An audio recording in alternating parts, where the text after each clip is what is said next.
दर्शकों, इस वक्त हमारे समक्ष है रीतिका लैब के डायरेक्टर डॉक्टर राज अंगनानी जी। सर, हमारे चैनल में आपका स्वागत है। धन्यवाद। सर, हम आपसे ये जानना चाहेंगे कि अभी ये देखा गया कि ये डेंगू का जो प्रकोप है, वायरल इन्फेक्शन, बैक्टीरियल इन्फेक्शन काफी फैल रहा है। तो आप ये बताइए कि आपके लैब में किस प्रकार से टेस्टिंग होती है, क्या उसका अपना एक पैमाना है, उस बारे में बताइए। डेंगू फीवर जो होता है ना, ये वायरस के कारण होता है और ये वायरस मॉस्किटो, उसको वेक्टर बोलते हैं, उसके थ्रू इंसानों में फैलता है एक से दूसरी तरफ जो। तो इसमें टेस्ट जो होते हैं मेनली होता है वो ब्लड टेस्ट होता है, जिसमें हम NS1 करते हैं, IgM करते हैं, IgG करते हैं, साथ में CBC करते हैं, और जो हायर टेस्ट है इसका वो PCR होता है उसमें।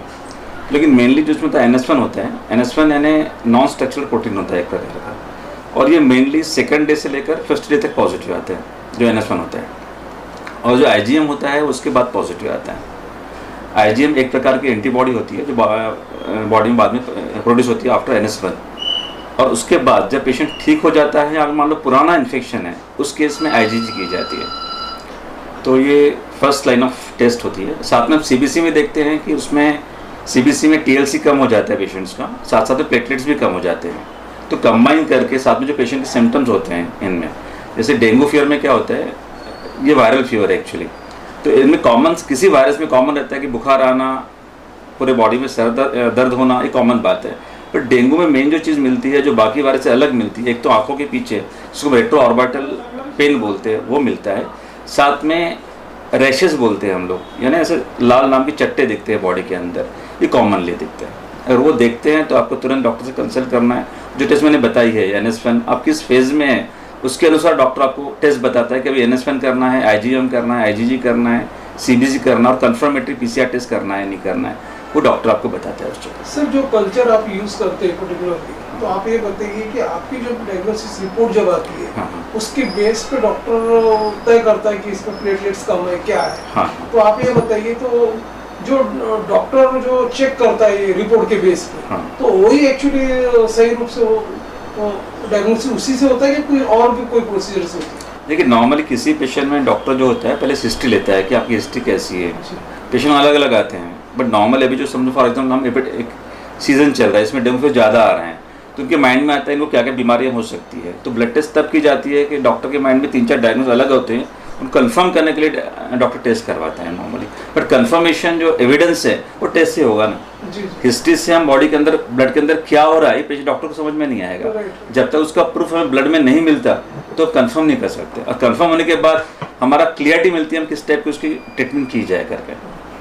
तो सर, कभी कभी ये भी होता है जो डेंगू से जो ग्रस्त है पेशेंट, हाँ। उसका टेस्टिंग जब आप करते हैं अपने लैब में, हाँ। तो ये पता चलता है कि उसका जो फीवर लेवल है पूरा ब्रेन तक चला गया।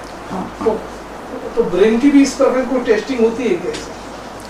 नहीं, ब्रेन में बाद में जाता है। इसमें मेन जो है सिम्टम तो अलग टाइप का है। इसमें हेडेक होता है काफ़ी सारा, बट इसका मेन इशू होता है कि इसमें प्लेटलेट्स कम होते हैं, और जो प्लेटलेट्स होते हैं ना, उनका मेन फंक्शन रहता है कि जो ब्लड की छोटी छोटी वेसल्स होती है ना, उनमें जब लीक होता है तो उसको एक प्लग का काम करता है, जाके वहाँ बंद हो जाएगा, प्लग कर देगा। जब प्लेटलेट्स कम है तो उनका प्लगिंग कम हो जाता है, उसको जो लीकेज रोक नहीं पाता है, तो उसमें से जो ब्लड का जो प्लाज्मा है, बाकी जो चीज़ें बॉडी के अंदर आना शुरू हो जाती है, तो उसके वजह से पेशेंट शॉक में चलता है, ब्लड उसका कम, यानी जो सर्कुलेशन ब्लड का कम हो जाता है, तो प्रॉपर जो ब्लड पहुंचना चाहिए ब्रेन में, बोलो बाकी ऑर्गन की तरफ, वो पहुंच नहीं पाता है और ब्लीडिंग शुरू हो जाती है बॉडी के अंदर।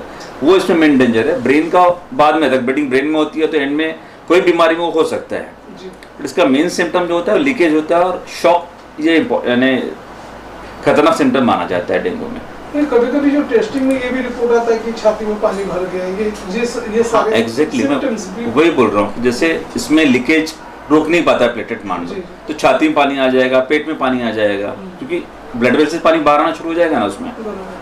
तो उसमें सोनोग्राफी करते हैं, फिर देखते हैं, उसमें बाकी टेस्ट भी करते हैं। जैसे वायरस जो होता है ना, ये बैक्टीरिया और से छोटा होता है, यानी लिविंग और नॉन लिविंग, जिंदा और मरने के बीच की कड़ी, छोटी सी कड़ी रहती है, तो इनका लिमिटेड लाइफ स्पैन होता है। तो ये बॉडी में आता है और लिवर या बाकी जगह जो बाकी सेल्स है, अलग अलग सेल्स में जाके मल्टीप्लाई होता है, तो लिवर में सूजन आती है इस चक्कर से, और 7-8 दिन का चले जाता है।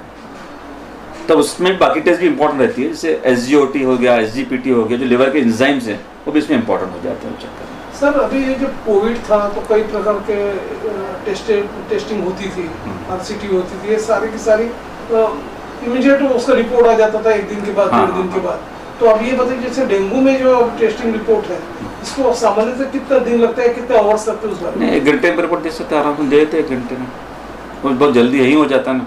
उसमें प्रोटोकॉल थे, उसमें PCR टेस्ट था जो हम कोरोना में करते थे, तो उसका एक साइकिल होता है करने का।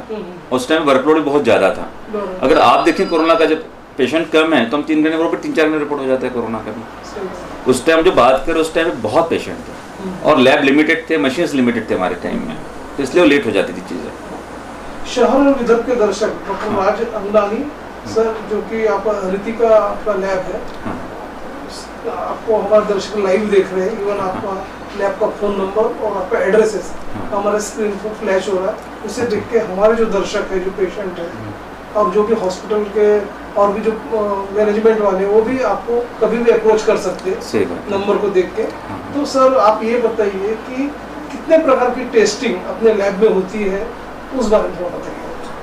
टेस्टिंग सभी प्रकार की होती है मेरे यहाँ, मतलब starting CBC simple blood test से लेकर PCR या माइक्रोबायोलॉजी जो है, कल्चर है, सभी टाइप टेस्ट मेरे इसमें होती है। मेरे ब्रांचेस भी है अलग अलग जगह पे। अब ये बताइए मेरे को, जैसे अभी ये टेस्टिंग होती है, डायग्नोसिस जो होता है, तो इसमें क्या नया एडवांसमेंट आया, किस तरह के नए मशीनरीज आई, नए इक्विपमेंट है, उस बारे में? किस बारे में बोल रहे हैं आप? जैसे डेंगू के बारे में बोल रहे हैं, इनके बारे में? डेंगू के बारे में और अदर डिजीज के बारे में जो टेस्टिंग आप करते हैं ना, उसमें जो लेटेस्ट है वो PCR है, जो आपने जैसे कोरोना में देखा ना, जो PCR जो टेक्नोलॉजी हाईएस्ट टेक्नोलॉजी है, जिसमें एग्जैक्टली डायग्नोसिस होता है। उसमें क्या होता है, कोई भी चीज़ लिविंग वो मेनली DNA से RNA से बनी होती है।